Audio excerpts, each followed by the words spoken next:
Well, hey guys, it's Christa Watson here from Christa Quilts, and I'm so excited to be back sharing more fun videos with you.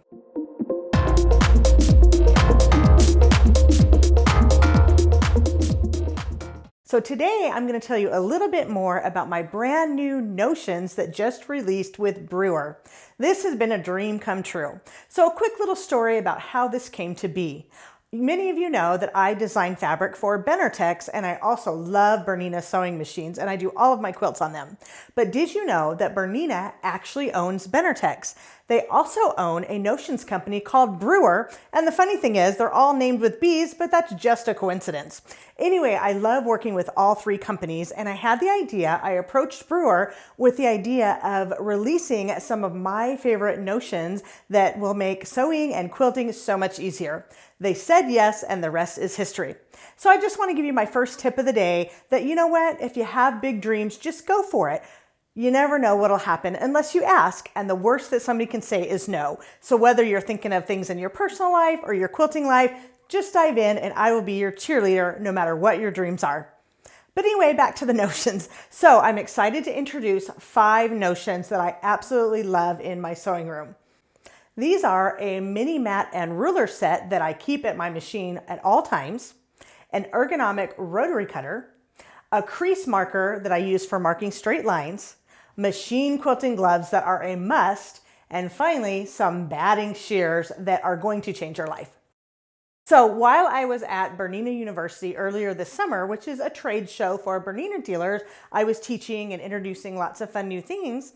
The team at Brewer took a little fun promotional video and they edited it down. It's only about a minute long, kind of introducing the notion. So let's take a look at that. I'm Christa Watson of Christa Quilts, and I love teaching people how to machine quilt on a regular home sewing machine. And what I love about the quilting community is it's so inclusive. Whether you're working on your first quilt or your 100th quilt, there's so much support. Working with Brewer has been such an amazing experience. They really have a quilter's interests at heart. From the designer perspective, they're very supportive to work with. From the shop owner perspective, they give a lot of good customer support. And from the consumer perspective, they provide a lot of fantastic products that make your quilting more fun. I think whenever you're partnering up with someone, it's very important to have excellent communication. And also, it's really good to have a little bit of give and take. When I worked with Brewer, I had some ideas of notions that I wanted to propose, and they also had some ideas of things that maybe weren't necessarily on the market. So between the two of us, we were able to collaborate,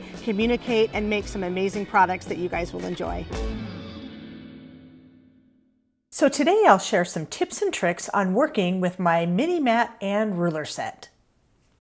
So now I'm going to take a deeper dive and show you more. The mat itself is 7 inches and the square is 5 inches, and it's perfect for making small trimming cuts at the machine. And I also use it when I'm doing my binding. So let's take a look at a couple pictures that I have for you.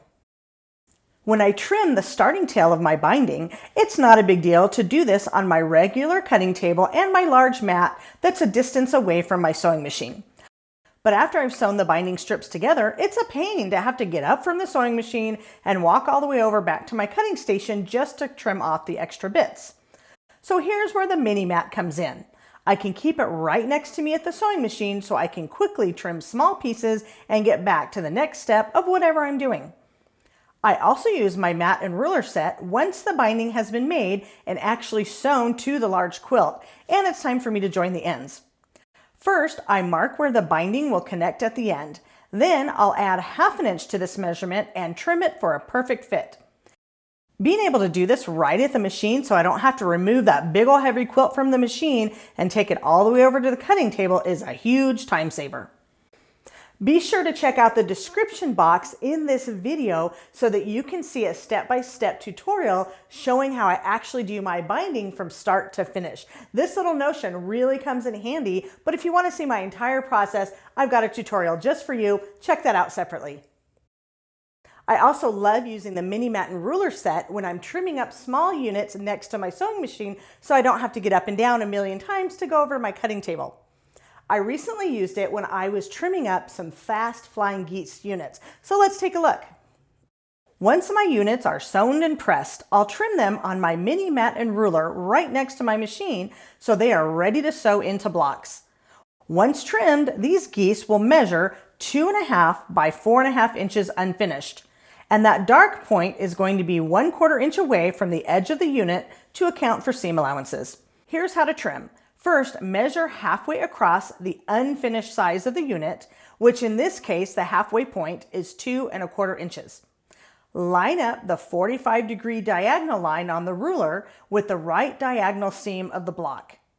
That little blue plus that I've drawn should be the intersection of that dark triangle tip and the diagonal line. The bottom of the geese unit should hit right on the 2.5 inch line. Trim the right side and the top of the unit only, then rotate the unit so now it's upside down and repeat for the other side of the block. Line up the left side of the block with the unfinished width or 4.5 inches for this unit. Line up the bottom with the unfinished height of the unit or 2.5 inches for this unit. Now trim the right hand side and the top of the unit again. This will result in a perfectly trimmed, fast flying geese unit without the need for a specialty ruler. Repeat this for as many blocks as you have and adjust your trimming based on the unfinished size of your geese units. This trick works amazing. Wasn't that a nifty trick? I sure am excited about my brand new notions, and I hope you will be too. Be sure to ask for them, Christa Quilts Notions, at your favorite quilt shop. Or if you can't find them locally, you can always come and get them from me at shop.christaquilts.com. Now I gotta go make more videos, and I hope you'll continue watching and subscribe. Until next time, happy quilting!